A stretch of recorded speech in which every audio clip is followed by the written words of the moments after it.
Hello दोस्तों, नमस्कार। आप सभी का बहुत बहुत स्वागत है अपने चैनल केमिस्ट्री नोबल पे। तो आज हम आपको बताएंगे क्रिस्टलाइन सॉलिड और अमॉर्फस सॉलिड के बारे में, जो सॉलिड स्टेट लेसन से लिया गया है, और साथ ही साथ इसके क्वेश्चंस भी डिस्कस करते हैं। तो आइए डिस्कस करते हैं क्रिस्टलाइन सॉलिड और अमॉर्फस सॉलिड के बारे में।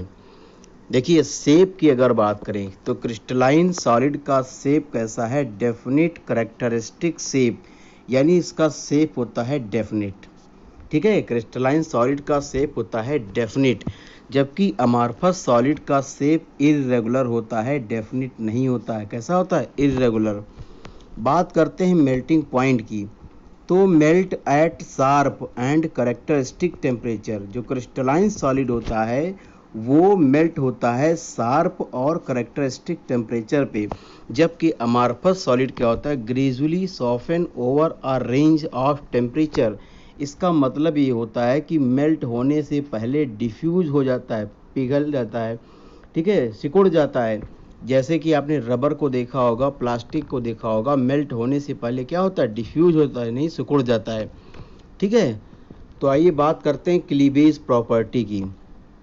तो क्रिस्टलाइन सॉलिड की बात करेंगे तो when cut with a sharp is tool they split into two pieces and newly generated surface are plane and smooth. यानी अगर किसी शार्प टूल से अगर काटा जाए, चाकू वगैरह से काटा जाए, तो उसका जो कटने के बाद सरफेस होगा वो प्लेन होगा और स्मूथ होगा। जबकि अमॉर्फस सॉलिड की बात करें तो ये कैसा होता है? When cut with a sharp is tool they cut into two pieces with irregular surface. इनका सरफेस कैसा होता है? इर्रेगुलर। यानी काटने के बाद जो दो पीस बनेंगे उनका सरफेस कैसा होगा? इर्रेगुलर, यानी खुरदरा होगा। जैसे कि प्लास्टिक या रबर को काट करके देखिए तो उनका जो सरफेस होगा काटने के बाद वो खुरदरा होगा। तो हम लोग बात करते हैं हीट ऑफ डिफ्यूजन की। तो क्रिस्टलाइन सॉलिड में क्या होता है? They have definite and characteristic heat of fusion. इनका हीट ऑफ फ्यूजन डेफिनिट होता है। ठीक है, अमॉर्फस सॉलिड की बात करेंगे, they do not have definite heat of fusion. यानी अमॉर्फस सॉलिड का हीट ऑफ फ्यूजन डेफिनिट नहीं होता है। ठीक है, बढ़ते हैं अगली प्रॉपर्टी के बारे में जो बहुत ही इम्पॉर्टेंट है। ठीक है, एनाइसोट्रॉपी की बात कर लें तो पहले समझते हैं आइसोट्रॉपी और एनाइसोट्रॉपी का मतलब होता क्या है। देखिए, आइसोट्रॉपिक का मतलब होता है कि जो फिजिकल प्रॉपर्टीज होती है वो सेम होती है, उसकी वैल्यू सेम होती है अलग अलग डायरेक्शन में। एनाइसोट्रॉपिक का मतलब होता है जो फिजिकल प्रॉपर्टी होती है वो डिफरेंट होती है, उसकी वैल्यू डिफरेंट होगी अलग अलग डायरेक्शन में। ठीक है, तो बहुत ही इम्पॉर्टेंट प्रॉपर्टी है। तो अगर हम क्रिस्टलाइन सॉलिड की बात करें, ध्यान से सुनिएगा, क्रिस्टलाइन सॉलिड की बात करेंगे तो ये एनाइसोट्रॉपिक होते हैं। क्रिस्टलाइन सॉलिड कैसे होते हैं? एनाइसोट्रॉपिक, मतलब physical properties have different values in different directions. जबकि अगर हम अमॉर्फस सॉलिड की बात करेंगे तो ये आइसोट्रॉपिक नेचर के होते हैं, यानी कि physical properties have same values in different directions. तो नेचर की अगर हम बात करें, नेचर की, ठीक है, तो क्रिस्टलाइन सॉलिड ही ट्रू सॉलिड्स कहलाते हैं, जबकि अमॉर्फस सॉलिड को स्यूडो सॉलिड या सुपर कूल्ड लिक्विड कहते हैं। जैसे सैकड़ों साल पुराने अगर विंडो देखें, अगर कांच के लगे हों, तो नीचे का बॉटम का हिस्सा क्या हो जाता है? मोटा हो जाता है, थिक हो जाता है, यानी बहुत ही स्लो मोशन में वो फ्लो कर रहा होता है। इसीलिए इसको सुपर कूल्ड लिक्विड भी कहा जाता है अमॉर्फस सॉलिड को। ठीक है, अगले प्रॉपर्टी की बात करेंगे, order in arrangement of constituent particles. तो अगर हम क्रिस्टलाइन सॉलिड की बात करेंगे तो ये होते हैं लॉन्ग रेंज ऑर्डर। मतलब ये हुआ कि जितने भी कॉन्स्टिट्यूएंट पार्टिकल होंगे वो वेल रेगुलर पैटर्न में अरेंज होंगे पूरे सॉलिड के अंदर। जबकि अमॉर्फस सॉलिड में क्या होता है? शॉर्ट रेंज ऑर्डर, मतलब वेल रेगुलर अरेंजमेंट पैटर्न के अंदर कहीं ना कहीं इरेगुलरिटी भी आपको देखने को मिल जाएगी। ठीक है, तो ये हो गई अमॉर्फस और क्रिस्टलाइन सॉलिड के बारे में डिस्कशन।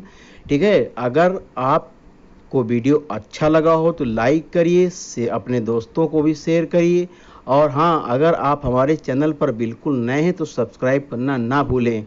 तो आइए डिस्कस करते हैं इन पर बेस्ड क्वेश्चंस की। तो क्वेश्चन क्या कह रहा है, which among the following will show anisotropy. देखिए किसके बारे में बात कर रहा है, एनाइसोट्रॉपी। और हमें पता है एनाइसोट्रॉपी कौन होते हैं, एनाइसोट्रॉपिक वही होते हैं जो क्रिस्टलाइन सॉलिड होते हैं। कौन होते हैं, क्रिस्टलाइन सॉलिड। ठीक है, तो यहाँ पर अमारफस और क्रिस्टलाइन के कुछ आपको एग्जाम्पल्स बता देते हैं। जैसे अमारफस सॉलिड की बात करेंगे तो इसमें रबर हो गया, प्लास्टिक हो गया और ग्लास हो गया। रबर, प्लास्टिक और ग्लास, ये अमारफस सॉलिड के बहुत ही मेन एग्जाम्पल्स हैं। ठीक है, और क्रिस्टलाइन की बात करें तो जो मेटल्स होते हैं या मेटल से बने सब्सटेंस या कंपाउंड होंगे वो जनरली क्या होते हैं, क्रिस्टलाइन सॉलिड होते हैं। एग्जाम्पल पर विशेष ध्यान दीजिए।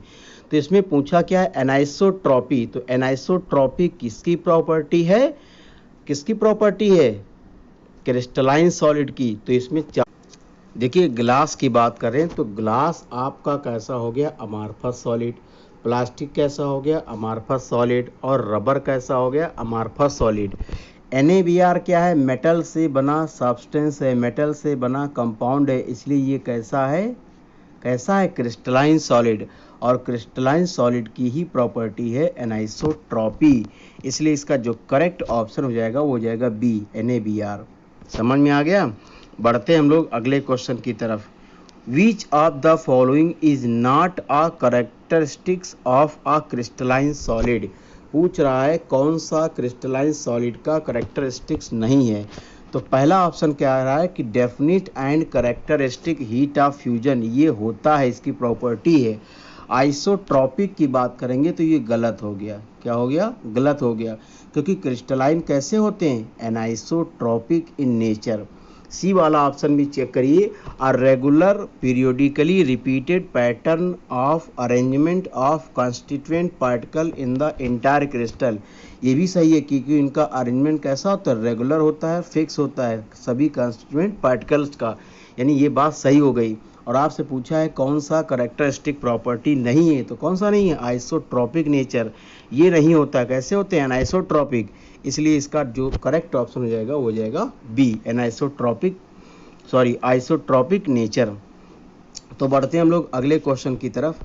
विच of the following statement is not true about amorphous solid. पूछ रहा है अमारफस सॉलिड के बारे में कौन सा फैक्ट जो है ट्रू नहीं है। देखिए पहला फैक्ट क्या कह रहा है, on heating they may become crystalline at certain temperature. बिल्कुल हो सकता है, अगर क्रिस्टलाइन सॉलिड को सर्टेन टेम्परेचर पे हीट कर दें तो वो क्या हो जाएगा, क्रिस्टलाइन बन सकता है ना, अमारफस सॉलिड क्रिस्टलाइन कन्वर्ट हो सकता है, क्रिस्टलाइन में कन्वर्ट हो सकता है। बी वाला देखिए, they may become crystalline on keeping for a long time, यानी अगर किसी अमारफस सॉलिड को लंबे समय तक के लिए रख दिया जाए तो क्रिस्टलाइन हो सकता है, ये भी बात सही है। सी वाला क्या कर रहा है, amorphous solids can be moulded by heating, यानी इसको गर्म करके मोल्ड कर सकते हो, किसी भी फॉर्म में कन्वर्ट कर सकते हो, ये भी बात सही है ना। सी वाला क्या कह रहा है, सॉरी डी वाला क्या कह रहा है, they are anisotropic in nature, यही बात गलत हो गई। ठीक है, क्योंकि अमारफस सॉलिड कैसे होते हैं, आइसोट्रॉपिक होते हैं, ये क्या दे रखा है, एनाइसोट्रॉपिक। ठीक है, आपसे पूछ रहा कौन सा सही नहीं है, इसलिए यही ऑप्शन इसका सही नहीं है, कौन सा, डी वाला। बढ़ते हम लोग अगले क्वेश्चन की तरफ। Which of the following is an amorphous solid, इसमें से पूछ रहा है कौन सा अमारफस सॉलिड है। अभी हम लोगों ने डिस्कस किया था अमारफस सॉलिड में रबर होता है, प्लास्टिक होता है, ग्लास होता है, तो आपको ऑप्शन दिख गया होगा क्वार्ट्ज ग्लास, यानी इसका करेक्ट ऑप्शन हो जाएगा बी। ठीक है, बढ़ते हैं अगले क्वेश्चन की तरफ। The sharp melting point of crystalline solid is due to, यानी क्रिस्टलाइन सॉलिड का जो मेल्टिंग पॉइंट होता है शार्प होता है, डेफिनिट होता है, फिक्स होता है, इसका रीजन क्या है। ठीक है, इसमें कह रहा है रेगुलर अरेंजमेंट, यहाँ तक तो ठीक है, लेकिन इसमें लिखा at over a short distance, ये नहीं ठीक है, क्योंकि ये लॉन्ग रेंज ऑर्डर होता है, इनका अरेंजमेंट रेगुलर होता है, लॉन्ग रेंज ऑर्डर मतलब पूरे एंटायर क्रिस्टल में होता है। ठीक है, बी ऑप्शन को चेक करिए, a regular arrangement of constituent particles observe over long distance in the crystal lattice, यानी यही बात सही हो गई, इसी की वजह से क्रिस्टलाइन सॉलिड का मेल्टिंग पॉइंट शार्प होता है। चलिए और ऑप्शन को भी चेक कर लेते हैं। सी वाला क्या कह रहा है, same arrangement of constituent particles in the different direction, ये नहीं हो सकता। ठीक है, different arrangement of constituent particles in different direction, ये भी नहीं हो सकता। तो बात ये आती है कि आखिर सी वाला ही क्यों है ना, सी वाला ही क्यों है, तो जरा समझते हैं। ठीक है, इसमें पूछा क्रिस्टलाइन सॉलिड का मेल्टिंग पॉइंट शार्प यानी फिक्स क्यों होता है।